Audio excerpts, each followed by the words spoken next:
Thank you, everybody, for joining us today. We're delighted to have you, and apologies again for the late start, a few technical issues at our end. We'll be finishing at 5 o'clock on the dot, because for those of you who didn't have a chance to read the bios, in addition to running nurseries, Simon also is a fireman, so we'll have to leave at 5 o'clock on the dot to go and fight some fires. Just a little bit of housekeeping before I hand over to my colleague Ben. If you have any questions, please ask them on the Q&A. You'll see it down here at the bottom of your screen. It's just easier for us as the speakers and the moderator to view the questions there rather than on chat, which could be quite distracting. So if you don't mind asking your questions in the Q&A. And for your viewing today, the best option is up in the top right-hand corner, view, and you switch to speaker view. That will just enable you to see on the main screen the speaker. So without further ado, I'm going to pass over to my colleague Ben Barbanel, OakNorth Bank's Head of Debt Finance. Hi, good afternoon, and thank you all for joining, and thank you to our delightful speakers and moderator as well. Just a couple of words on OakNorth Bank. And I won't be able to say this forever, we are a relatively new bank. We got our banking license in 2015. Certainly at the time, we were the third new entrant into the UK banking market in over 150 years. Since then, we have lent a little over £7 billion into the UK, split across multiple corporate sectors and real estate. The early years sector has been one that we've been interested and actively involved in for a number of years now across a number of different deals, and one that is close to our hearts for all sorts of different reasons, not least because it is the start of a growing experience for young budding entrepreneurs. So it's something that we've participated in many times before. We like to support businesses in this space, and we've seen the market continue to evolve over the years of our operation. Certainly people like the delightful Courteney, who are career pros in this industry, will be able to talk in a lot more detail around their experiences of what's going on. And again, thank you for joining, and I hope you enjoy the next hour or so. That's great, lovely. Thanks, Ben, for that very kind introduction, and welcome everyone this afternoon. Thank you to Ben and the team at OakNorth for asking me to moderate this session. We'd like to welcome Sue and Simon, who are joining us for the discussion this afternoon. Could I ask you both just to maybe introduce yourselves and tell us a little about your businesses, so we can start this session with everyone knowing who's who and your roles and responsibilities. So Sue, would you like to go first?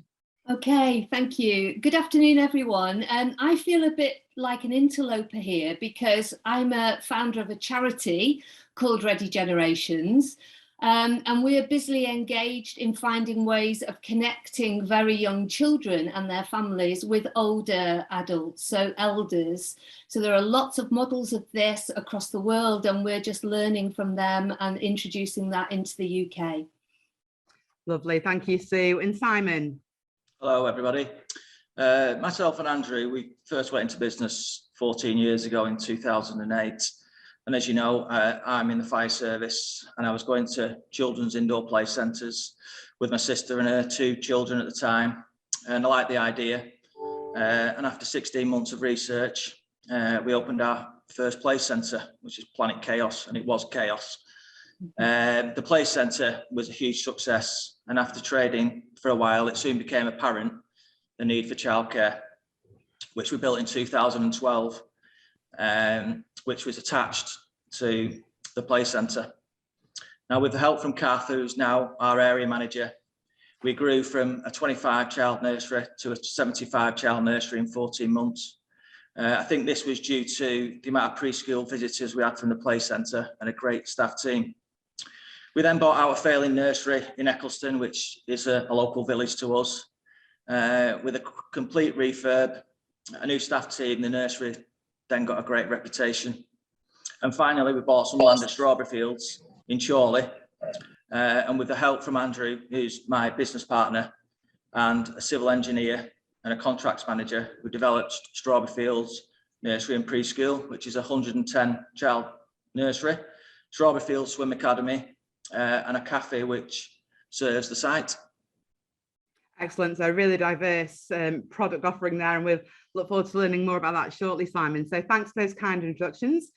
So I'm going to initially just share my screen. The theme of this webinar is overcoming the challenges in early years and looking at strategies to help you stand out and thrive going forward. So OakNorth have asked me to just do a short presentation on some of the sort of opportunities and challenges, and it's quite timely because this webinar follows a few weeks on from the launch of our recent Business Outlook 2022 report. So in that report, and feel free to contact me for a copy, but we look at the year that's gone by and we sort of look at predictions and forecasts for the year ahead. So quite timely. And I think as a starting point, if we look at, you know, the challenges that the sector has had, well, I just try to move my slide forward. There we go. So I think looking back past 12 months, considerable uncertainty. Clearly, Simon is a professional firefighter, but lots of early years operators across the country have been firefighting continually around COVID issues, around staff recruitment, staff retention, lots of challenges. It was a really tough start to Q1 last year with the emergence of the Delta variant, and it caused absolute havoc. Despite all of those challenges, and despite all those operators at the coalface, that, you know, it has been really tough. I think one of the positives has been the market has remained incredibly buoyant. So the demand from buyers, I think the whole pandemic has raised the profile of childcare. You know, back to that first lockdown, parents working from home, toddler on their knee when nurseries were closed. It was really tough. So the profile of early years has been raised exponentially due to the pandemic. Now, while it's been tough on the nursery fronts, the buyers have been keen to sort of grow and expand their businesses during the past 12 months and going into this year. And there's been a lot of competition between buyers for nurseries that have been coming to the market. That's been fueling, you know, competitive tension, bidding wars and pricing, the prices that nurseries are achieving, all of which, you know, real positives for nursery owners, nursery operators, investors, and indeed banks that are looking to support high caliber entrants wanting to expand their businesses, because it all underpins value and quality all underpins value.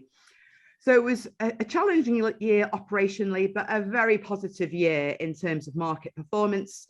Performance really mirrored performances that we saw from a market perspective in 2019. And across all of the sectors in which Christie Co operates, childcare and education, they were the standout sectors. Massive increase in demand from buyers, new buyer registrations. We did, though, see it was really higher quality assets that were transacting last year.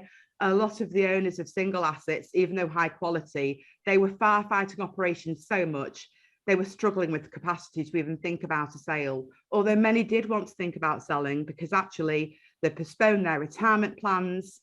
And to be honest, I think, you know, coming into this year and the end of last year, there were some real challenges in terms of burnout of operators and burnout of staff. So we've touched on some of those operational challenges, and obviously staff wellbeing has come to the fore.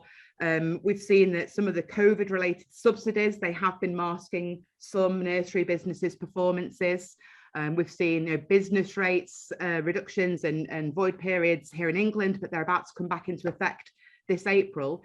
So for some nurseries, it has been quite financially tough. We saw at the outset many nurseries having to invest significant sums to trade through that first operating period. But time and time again, year on year, the nursery sector, you know, it stands up. We've been referred to as the fourth emergency service during this pandemic. And ultimately we are, I can see Simon smiling at that, but we are the fourth emergency service. You know, operators in their nurseries were firefighting at the beginning with no guidance from government. COVID was rife, and it's been really, really tough for many of them. So it's wonderful to see we're now coming through that. It's positive to see the market's buoyant. We have had closures, you know, last year alone, the first quarter, there were 400 nursery closures. So it's actually now more important than ever for nurseries to stand apart, you know, stand alone, make themselves different, have different USPs, and expand and sort of vary their businesses and their service offerings. So that's all really positive. And the outlook going ahead's positive, although there's an awful lot of, conversations I have with owners. They say, oh, they're looking after their staff, but actually who's looking after them? Because a lot of owners are tired. A lot of owners are burnt out. And, we're now coming through Omicron and it's looking far more positive than it was. Last year, market, as I say, incredibly buoyant. Transactions were up 21% between 2020 and 2021. We saw an increase in offers of 38% up on 2020 offers, 45% up on 2019. The competitive bidding was really fueling prices. Single assets achieving 102% of their asking price, but for portfolios, regional portfolios, there were quite a few portfolios in the marketplace, because with that senior level of management, the owners had greater capacity to think about a sale if they wanted to sell, and to prepare for sale. But equally, the groups have been really busy. So there's been a great amount of acquisition activity amongst the regional groups, wanting to expand and wanting to grow. And yet again, resilience, and these indices illustrate the strength and resilience of the day nursery sector in particular. So these are a summary of price indices across all of the operational real estate markets in which Christie Co specialise. So we've heard Sue there talking about the care markets, and clearly we have a very large care team. And care assets, there are a lot of purpose-built care asset sales last year. They saw a 5.4% growth in their price indices, but it was childcare. Across all of those markets, childcare was the standout sector. We've had really solid price indice growth and movements across the childcare sector, a marginal less than 1% decline in that sort of year of 2020. But 2021, we came back, stellar performance of 10.4%. And that's what's really appealing to investors that are wanting to invest in high quality childcare businesses, because it's needs driven. Parents need high quality childcare, and quality. It's a quality and a quantitative play that's essentially driving the market forward, along with a shortage of supply and high demand from buyers. We touched on distress. 400 nurseries closed in Q1 of, it was reported in Q1 of last year, 400 nurseries was closed, but a large number of the closures in the nursery sector have been down to pre-existing issues in relation to FEF underfunding and funding shortfalls, and that's been one of the challenges. Across our sectors, again, there was only 6% of distress. And when we talk about distress, these weren't sort of necessarily administrations. You can see administrations were down last year. I think it was administrations were down. They were a 38-year low, which is just unbelievable because of all the COVID financial support the government's invested. But 6% of transactions for us in our childcare sectors were consensual. And that's often, it was a case of the owner couldn't go anymore. They were exhausted, they were tired, they just didn't have the energy to keep operating. They wanted to find a buyer that would take over their business in a very timely manner that would really just move things forward, because they were pretty shattered. So if we're in terms of looking ahead and just looking at the, sort of the market predictions, and, we very much expect the market to remain buoyant. We're going to see continued consolidation. We're still seeing it now. We're seeing investment yields sharpen.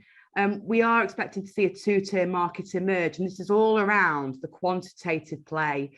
So, I'm sure you're very familiar with the sort of the corporate and domestic structure of the UK nursery market.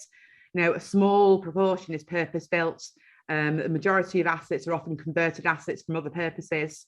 The vast majority of assets are owned by individual owners. And there are often synergies drawn between the earlier sector and the social care elderly sector.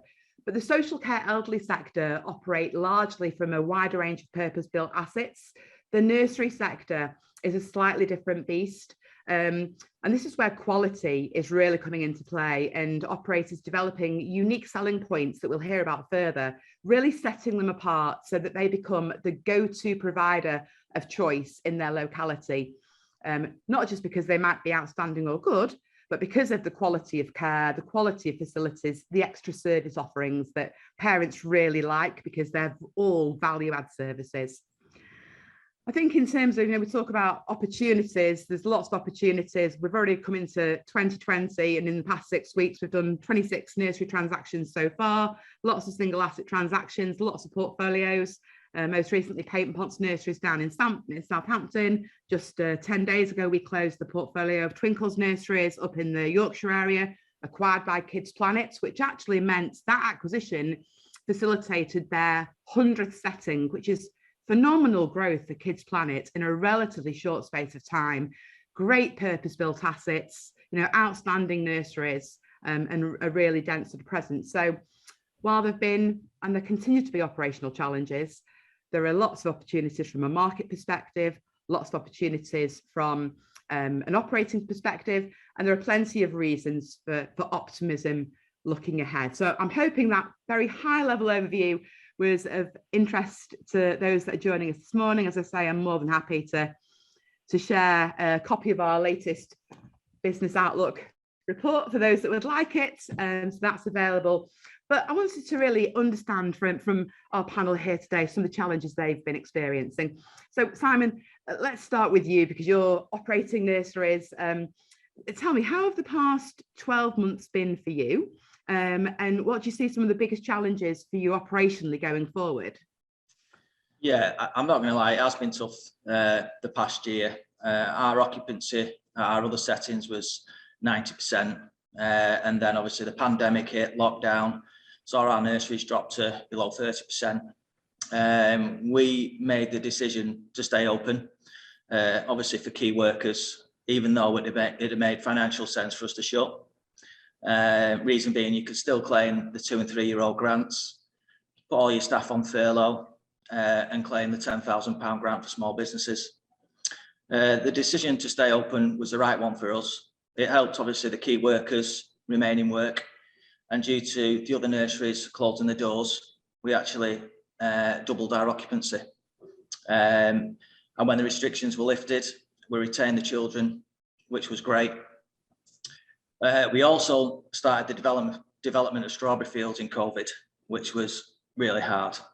The supply of materials, massive increase in prices, timber up 300%, copper up 50%, wages all increased. And then you had the contractors isolating with COVID, which put the build back also.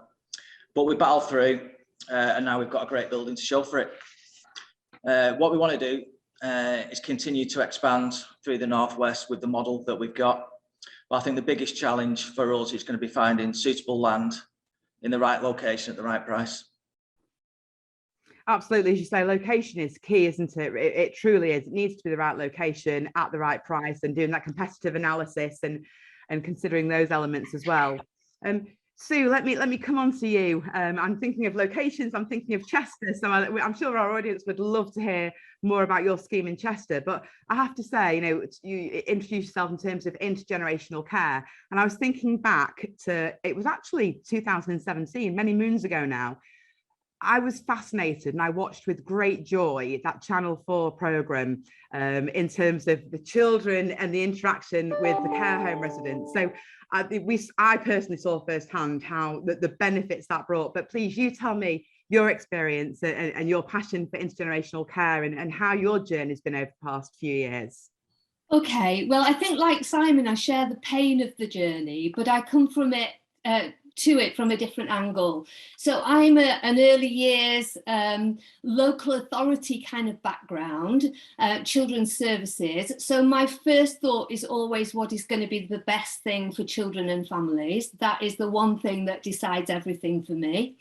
So I had the opportunity to advise Belong Care Limited, who are a Northwest care village provider, not care home provider. It's an integrated village, because they had a vision for opening a nursery in Chester, in what is a massive build for them on City Road, right by the canal in Chester, a brand new build. And we started talking about what might be possible. And then they said, well, would you come and provide the nursery? And that was a really scary thing for me, because I've always sort of looked at nurseries from an arm's length, really, from a local authority perspective. And I suddenly realised that there was a real opportunity to break some new ground here. And I think when we talk about integrating childcare into a care village concept, the key word is integrated. What we see in many of those programs that you might have watched, as great as they were, is you see co-located services. So we're not talking about a nursery on the site of a care home or a care village. We're talking about fully integrated services. So what the children do, the older people do. What the older people eat, the children eat. In terms of using services, they use the library together, the gym together, the craft room together, and.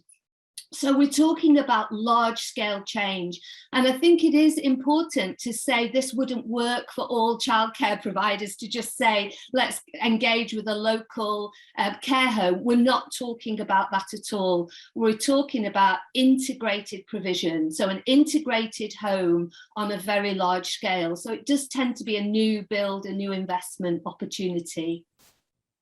And in terms of that new opportunity, obviously, we've heard from Simon in terms of development costing and finding land, but clearly I'd imagine the costs of development are incredibly high on those sorts of assets. Yeah, incredibly high. And let's face it, we're a small charity. We were just very, very lucky that we fell in with Belong at a time when they had built a care home and didn't need to use a space within that care village. So it was, you know, how can we redesign this space? And we went back to planning to redesign it as a nursery. So that was very difficult in Chester, because Chester is notoriously difficult because it's a Roman city to get planning permission for anything. And we did really, really struggle, as Simon said, firstly with planning permission and designations. Secondly, with just getting the building work done. And now we're due to open at the end of May. It's just getting the finishing touches ready for it to open, but it will be on the ground floor. So, you know, people straight away, the first thing they say to me, well, they say two things. One is COVID and infection control, when you bring older people and very young children together. So it's not just COVID, it's chicken pox, it's, you know, everything else that young children bring. And the second thing is the safeguarding of children with adults in a community where some people may be living with dementia and, you know, extreme cognitive issues.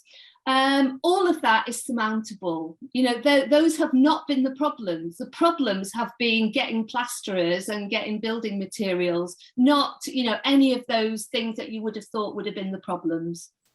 Excellent. That's wonderful. Thanks for that insight.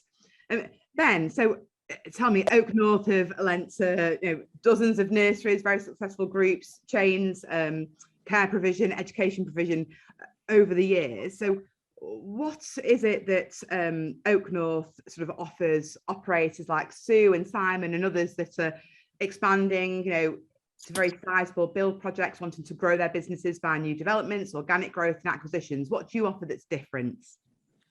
I think, Courtney, look, we offer lots that's different, but just picking up on a few of those main differentiators, I think probably the key thing for people like Simon is that, you know, what we focus on doing is putting in place debt and debt only. So we're not distracted by everything else that lots of our market does around other ancillary products. So we focus on debt, which ultimately is the biggest driver to how Simon and operators are going to grow their business. So alongside that, we have a very flexible commercial process.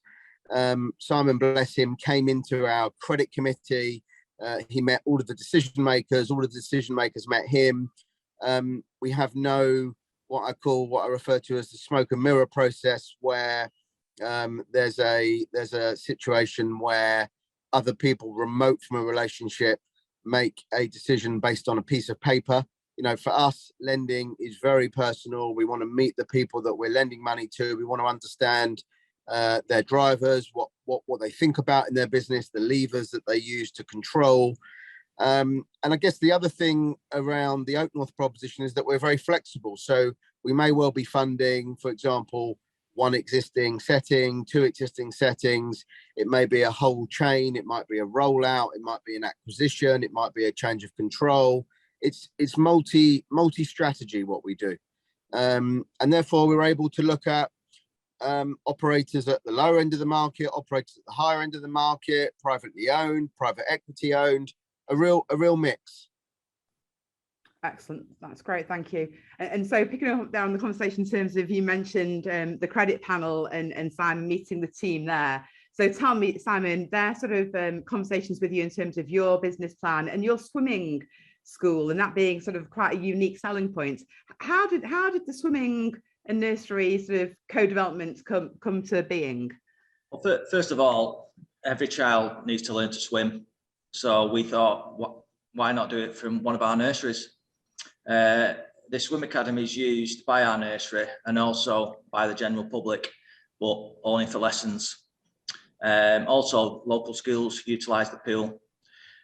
We've got over 500 swimmers now and over 450 on the waiting list, and that's within 2 months of opening. The swim academy also is a perfect feed for the nursery. We have over 150 babies and preschoolers on register with access to names, emails and date of births. The swim academy also sets us apart from any other nursery, and with the help from OakNorth, we plan to duplicate this all around the Northwest. If you can find the right sites, which is if I can find the land. Absolutely, but I think, as you say, it's it's those sort of synergy services, isn't it? It's the access. The parents, I quite agree, every child needs to learn to swim. It's an essential life-saving skill. I think parents want to make life easier, so the ability to access a setting and have access to swimming as well must be really advantageous. I'm interested in it for both yourself and Sue. Clearly, you've opened your latest setting through quite a challenging period, and you've had to obviously recruit and attract staff. And I'm sure that Sue is now starting to think about how she recruits and attracts staff in what has become quite a challenging workplace. And we talk about, making sure our early years businesses have differentiators. But from a workforce recruitment perspective, how are you trying to sort of differentiate your offering? I mean, Sue, you've got a very different facility that I'm sure is going to be incredibly exciting, and that in itself will attract earlier staff to you. But have you started on your recruitment path for the nursery so far? Yeah, I mean, we've been very lucky, if you can say that, in that COVID has given us a breathing space to do a little bit more research into, both people that intend to use the nursery, people that intend to use the care home facilities, and also kind of what kind of staff workforce we need to make this work. Because, when I said it was about integration, what we don't want is segregation within a shared building, if you like. So, okay, yes, we're all under one roof, but we still work as two independent sectors. This is about integrating the sectors that provide care, whoever that care is to, whatever age they are. So straight away you start, and we have done a lot of work in mirroring the care qualifications across early years and childcare and older people's care. And surprise, surprise, they're broadly the same. They're going to be, because we're all human and we all need care in a very similar way. So what we've seen is there's a great kind of root system there of mirror and overlap. And what we're seeing is people want that opportunity to be adaptive, to work in older people's care and in childcare. Why wouldn't they? It's care. It makes not a lot of difference. So that is something that we're aiming to research a lot more about, what an integrated workforce looks like. I think the other thing this opportunity gives is to kind of be respectful of the care workforce in terms of providing a nursery facility that is on site to people that work very awkward shift patterns. Yeah. So when we made our application for planning permission, we applied for 7-day opening of the nursery that would mirror shift patterns. And that was a step too far for Cheshire West and Chester. They allowed us, or have given us, permission for 6-day-a-week opening, and we'll see how that goes. So we're about looking very differently at how care is provided and moving away from sector-specific decision making into more, what is the customer saying they want across the age profile. Excellent, fascinating. Thank you, Sue. And Simon, from your perspective, from your sort of early years perspective and the new setting that you opened, how did you try to differentiate in the market with trying to attract new staff to your setting? So the building itself created a lot of interest in the community. We had an open day, was in all the local papers and basically all over social media. So when we advertised for positions at Strawberry Fields, we're inundated really with people wanting to join the team. We have a very low turnover of staff with our other nurseries. We pay a little bit more than average. We've got a great management team in place, from area managers down to practitioners. We have regular management and team meetings. Any issues are ironed out before there's a problem. Excellent, that's great. I'm sure the staff have access to the pool. Obviously. Well. Pool parties. It really is those little things, and purpose-built assets award all those opportunities to have additional facilities. I have to say, over the years, the number of times I've been to nurseries and the staff room has been, a tiny cupboard underneath the stairs. That's just not conducive to attracting staff. So, to have things like the pool, just for the staff attraction as much as the parent community attributes, and as you say, Sue, the opportunity to cross sectors in terms of social care and early years care is just fantastic. What you're doing, Sue, is incredibly neat and incredibly unique. As you say, it's not something, it's a step beyond co-location, isn't it? Do you feel that there are wider regional opportunities if this model is successful, and as you'd expect it, very much it would be, because I've seen the benefits in European countries whereby you have sort of vertical integration of year groups, in 0 to 5 years. And you can see the sibling behaviours. It's fabulous to watch the children. So in that environment, to have the immersive experience of younger children with elders, and I think there'll be so much learning to be gained. But it is, as you say, risk assessments and monitoring. It must be quite challenging. So is there scope to roll that model out, do you think? Yeah, I mean, interestingly, Belong are a big Northwest provider of care villages, and they have a plan of where they want to go next. I don't want to be the provider of nurseries in care villages. That is not what I want to do. I'm, a bit beyond that now. What I want to do is provide the research evidence that shows our sector colleagues that are on this call today that this is a business opportunity. And I wouldn't be wasting my time if I didn't think it was. And the reason why I think it is that I've, looking back over my career, been very heavily involved in the Head Start in America and Sure Start models in the UK. Sure Start, in my view, was never given an opportunity to really prove its worth. But one thing that Sure Start offered was a range of services within pram pushing distance. That was kind of the catchphrase. And this is exactly the same model. This is about integrated provision for the life course in one community kind of offer.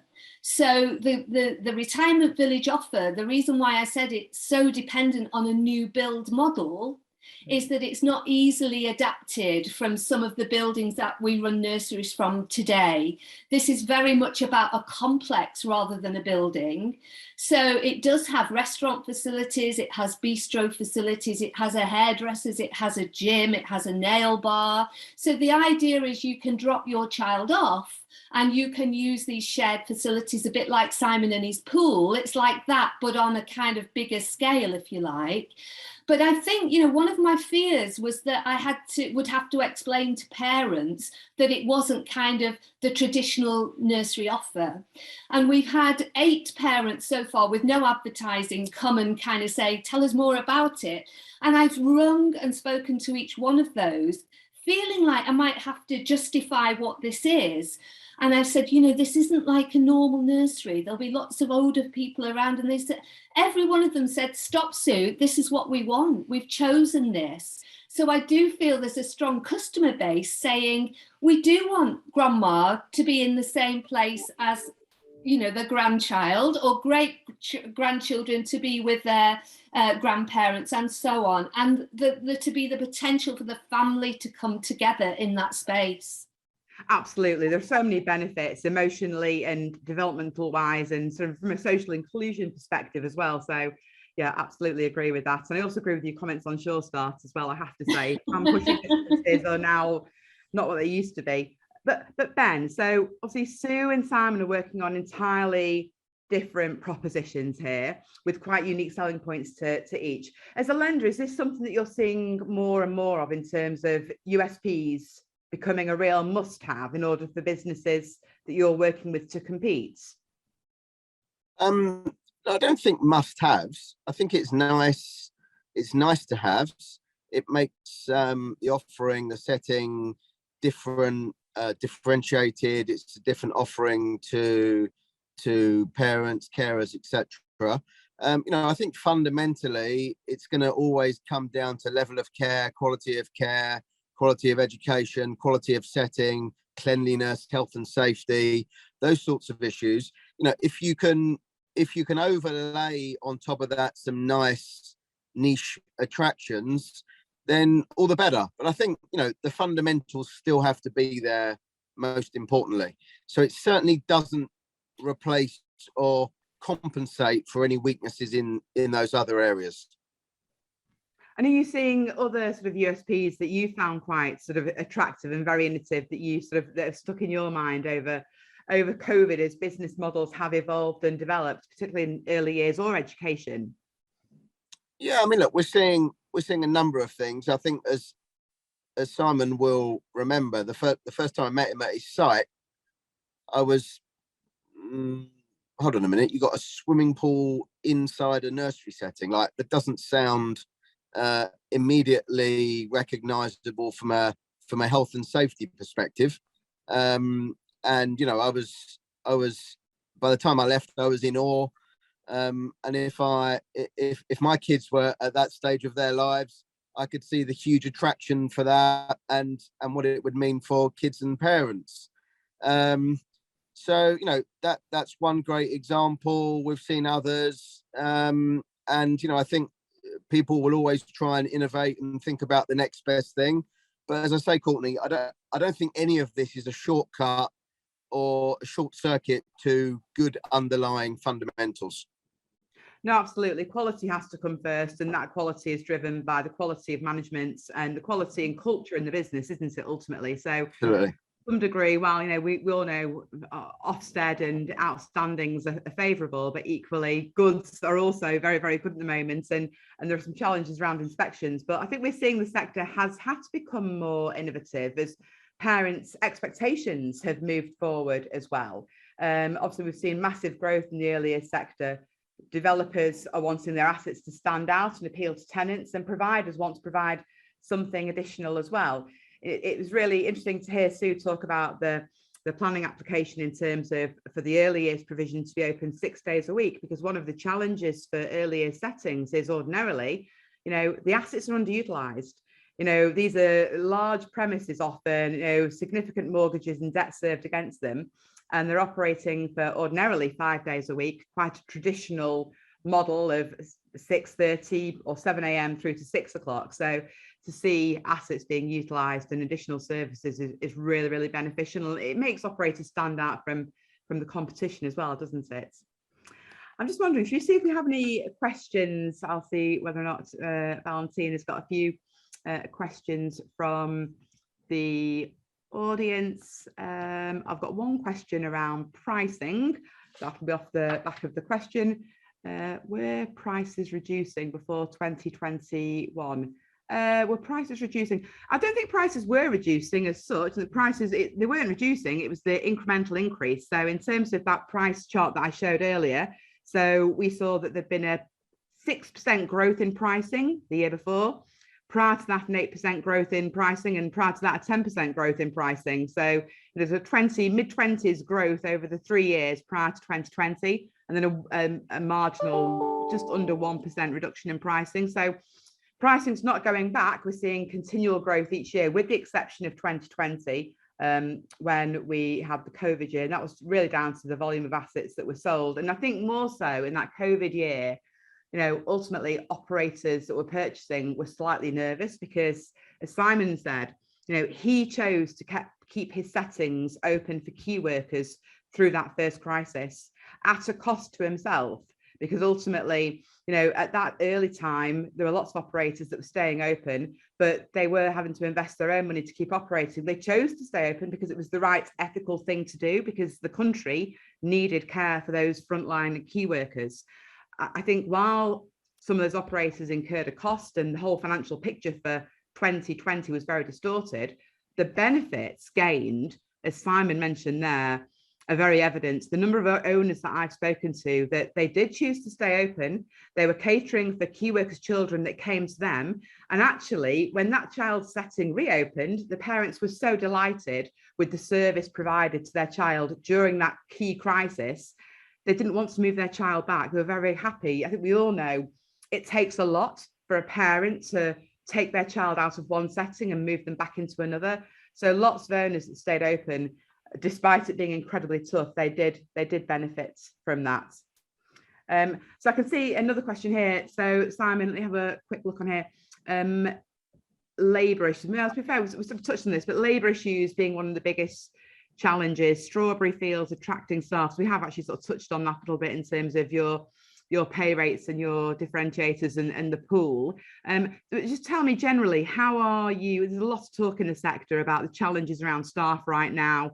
I've seen lots of commentary around, obviously we're coming up to April, so local authority fee rates are being published.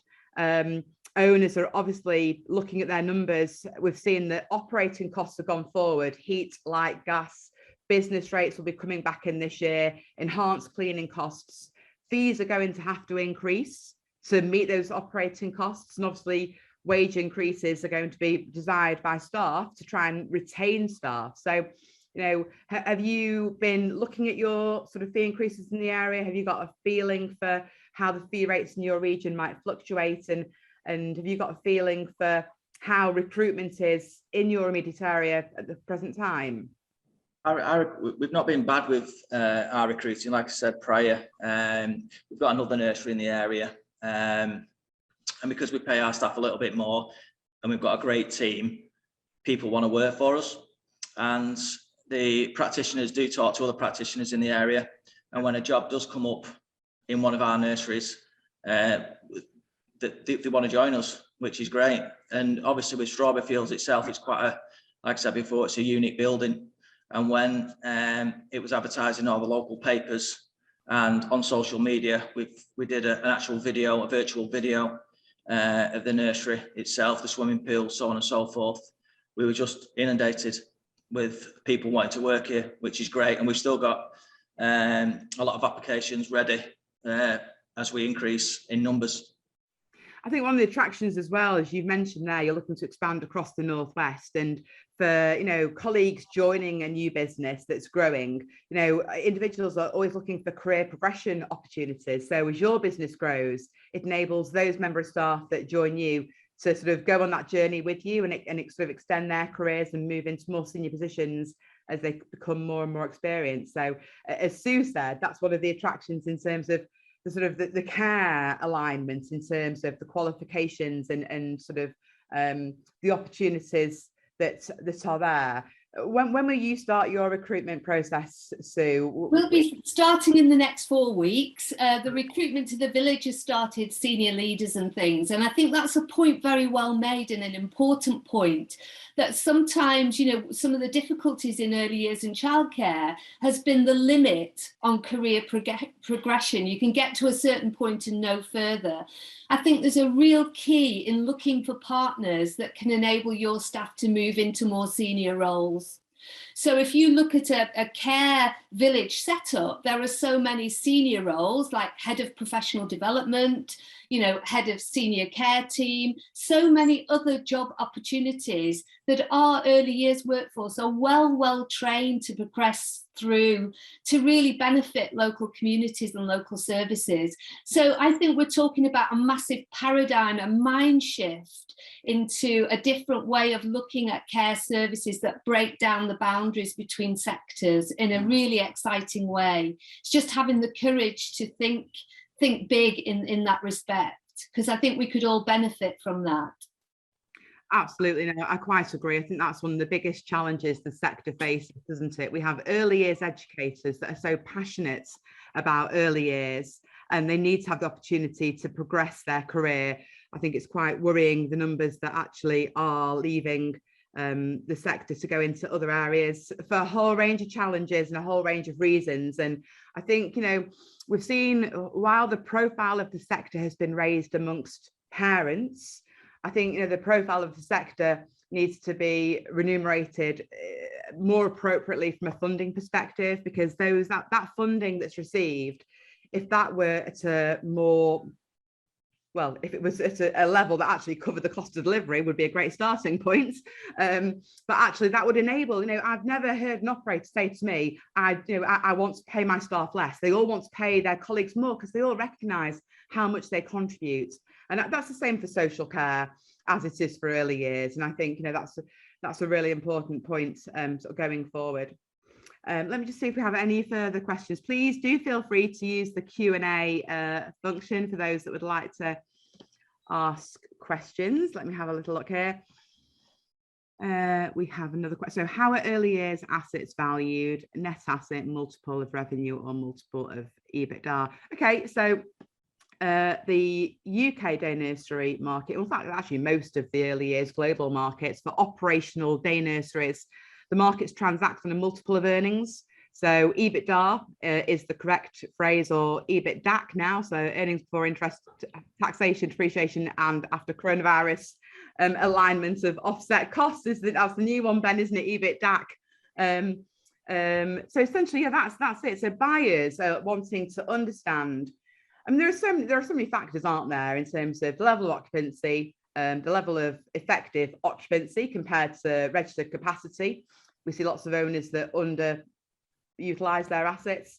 And then obviously the financial performance in terms of revenues, occupancy, fee levels, operating costs, and EBITDA. And is that EBITDA margin, is that fair, maintainable and reasonable? Or is the owner over trading, or is the owner under trading? You know, what's their capex cost? So yeah, it works on maintainable earnings, maintainable EBITDA, and those margins are taken into account. And then depending whether or not this is a freehold nursery, or it's a leasehold nursery, or a license, the market, the buyers will apply a multiple. Those multiples vary very significantly depending on the assets, the tenure, where you are in the country. Is it a single asset? You know, is it a 30-place nursery in a property that's got a £2 million asset value? Because obviously the earnings there wouldn't cover the debts. Or is it a portfolio of nurseries? So there are lots of different factors around how that multiple is assessed. From a banking perspective, from Ben's perspective, obviously I'm an agent, but I'm also a chartered surveyor. So when Ben is looking to facilitate a loan to an operator, we'll go out and we'll value that asset for them, or the assets being acquired, or we'll provide market values of the project to be built. And when we're doing that, we're having due regard to comparable sales evidence, and that all feeds into our report. And that is the multiple. So what Ben wants to know, what the credit team wants to know, is essentially, what is the market value from a formal perspective of that nursery, either now or in the future, if it's a turnkey development, so that they can then essentially form their views on attractiveness of that asset and lending from a valuation perspective. And that's all. It's exactly the same as a buyer would approach value. It's all about a multiple of earnings. There's a note there around price per reg as well, or price per registered place. Years and years ago, there were, 20 years ago, freehold nurseries, £10,000 a place, leasehold nurseries, £3,000 a place. That's long gone. You just can't assess nurseries on that basis anymore. But the multiples are strong, and happy to give any more information to that individual separately. So there's a question here. Let me have a little look. Does OakNorth look at funding for scaling groups who are only just at a break-even position, or would you only look at more profitable settings, Ben? So look, it's a very good question, and I'd be delighted to pick it up in person in more detail. Look, the challenge is, ultimately, we're a bank. We take what we call senior debt risk, and by definition, therefore, senior debt is for kind of known or near known cash flows. Now, the challenge, therefore, becomes one of how are we going to service our debt. So the short answer is, if there is a very understandable, obvious business plan that takes that business into cash flow positive territory and EBITDA positive territory, then absolutely. And the other thing to note is obviously we fund development transactions which have zero income until the end. So, yes, we do this. The particular situation will depend on what we will do and how we will look at it. So each position on its own merits, isn't it, Ben? And there, as you say, every nursery is different. And as you rightly say, some of these startup new build nurseries, as I'm sure we've seen, very high capital costs having found the site and done the build. But then equally, it might be a great location, limited competition and a great product offering, all fantastic, but you're then front loading costs in terms of staff recruitment, retention, operating costs. And it wasn't that long ago that some nurseries were taking 3 years to achieve a mature trading position. So it's not just the setup costs that are quite high, it's obviously the operating costs as well. But if there's a great prospect, then we've seen lots of groups grow quite significantly via organic developments because they've been able to offer something different, and that has attracted the markets. Their occupancy's ramped up incredibly quickly. I think I'm just very, very conscious of time, and I'm conscious that Simon has a night shift to head towards, and it is still howling a gale in the northwest, so we can't let Simon be late for that. So I think as we start to wrap up, why don't you all give me a very quick thought on what you think the main trends in the year ahead might be. So what might be the main trends, do you think, Ben? What's your view? I think, look, there's the flight to quality. So parents want safety. This whole new PPE that everybody talks about that was not really spoken about previously is critical. Quality of setting, and clearly the real worry for parents is availability of care and staffing levels. Yeah, absolutely. And Simon, from your perspective? I think there's going to be more purpose-built nurseries with add-ons like swimming pools, soft play, anything to give your nursery a bigger feed and get your occupancy up quicker. I'd quite agree with that. I think we've hit originally the challenge is finding the right location. If you can find those locations, it's really important, isn't it? But I think, when we look around in some locations, there might be a dense supply of nurseries, but a lot of that provision could be, really sort of quite higgledy-piggledy converted assets, assets that prove to be quite challenging. When we look at purpose-built assets, obviously the operating ability from a cost perspective and also a safeguarding and safety perspective to have open plan rooms and shared toilet facilities that are accessible from both ways. You have the ability to design that layout so it's so much more operationally functional, which therefore also means that you can staff it more effectively, and that actually then enhances the earnings from that as well.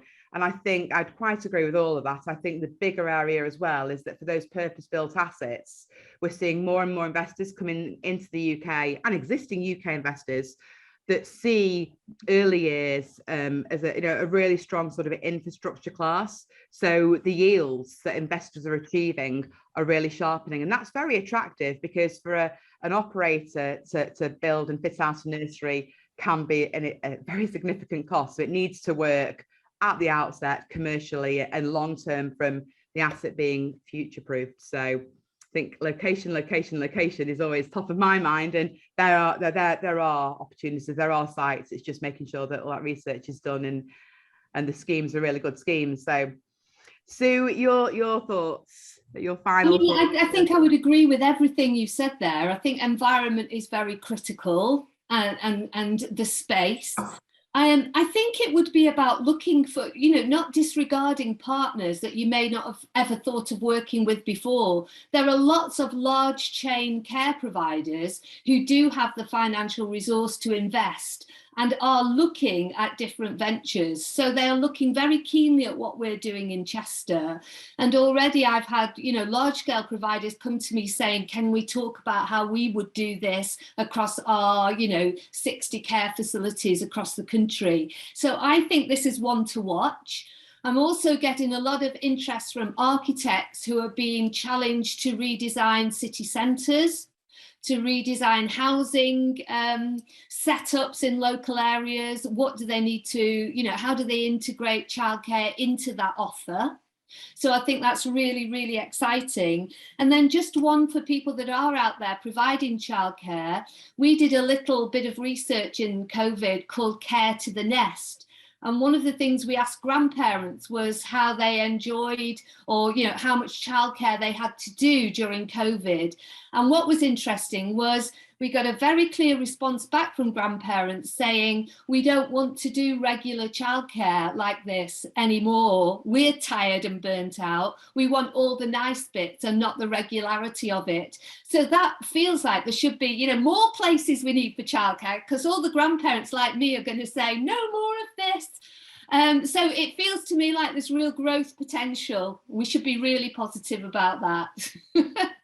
That's fantastic. No, I agree with that. You very much, Sue. That's fantastic. Very positive, very optimistic, and certainly one to watch with great interest. So thank you for that. So look, I'd like to thank Ben at OakNorth and the team at OakNorth for hosting this event. I'd like to thank our panelists, Sue and Simon, for your contributions. So a very insightful, informative discussion. I'd like to thank the audience for joining us. I'd like to wish Simon a safe shift this evening as away on time at 5 o'clock. Thank you all for tuning in. I hope you found it of interest. Take care and look forward to seeing you next time. Thank you.